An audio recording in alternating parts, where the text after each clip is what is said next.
Nanti ditanya lagi, itu duit dari mana? Ladang onten.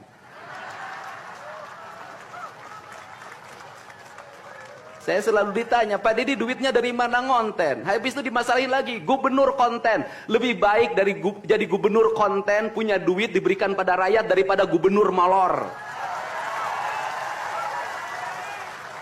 Bener nggak?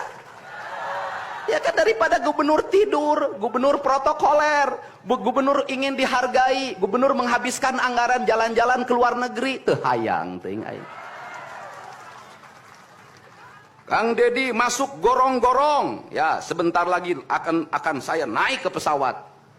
Jadi Indonesia ini perlu mental yang kuat kalau ingin melakukan perbaikan. Kenapa? Harus kuat menghadapi kaum nyinyir.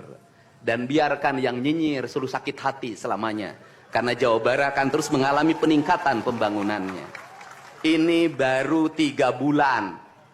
100 hari itu tanggal 30 Mei. 100 hari kepemimpinan saya. Belum 100 hari sudah banyak orang yang kepanasan. Apalagi 5 tahun.